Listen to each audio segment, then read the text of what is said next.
आगे बढ़ेंगे, खबर शामिल करेंगे टोबा टैक्सी से मियां जहांजेब की रिपोर्ट के मुताबिक, जहां पर खूबसूरती के साथ अलाइशों को ठिकाने लगाया जा रहा है। वज़ीर आला पंजाब मरियम नवाज शरीफ के विजन और डिप्टी कमिश्नर मोहम्मद नईम सिंधु की हिदायत पर ज़िला काउंसिल भी ईद के तीनों दिनों में अलाइशों को ठिकाने लगाने और सफाई सुथराई के बेहतरीन इक़दाम किए थे।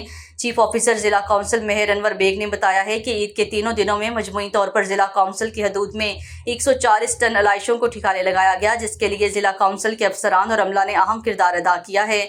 उन्होंने कहा है कि ईद उल अज़हा पर सफाई सुथराई के बेहतरीन इंतजाम ज़िला काउंसिल के लिए चैलेंज की हैसियत रखते थे। अफसरान और अमला जोश और जज्बे से देहातों को पाक साफ किया है।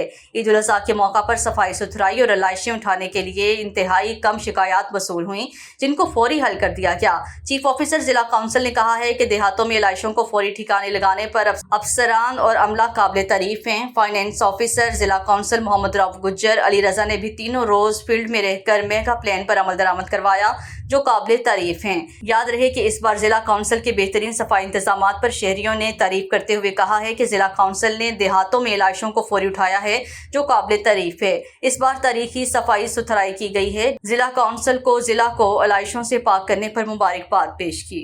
MB न्यूज़ के डिस्ट्रिक्ट बुलेटिन से फिल वक्त के लिए इतना ही। मज़ीद न्यूज़ और अपडेट्स के लिए देखते रहिए MB न्यूज़, क्योंकि MB न्यूज़ है मिलियंस ब्रॉडकास्टिंग न्यूज़ नेटवर्क।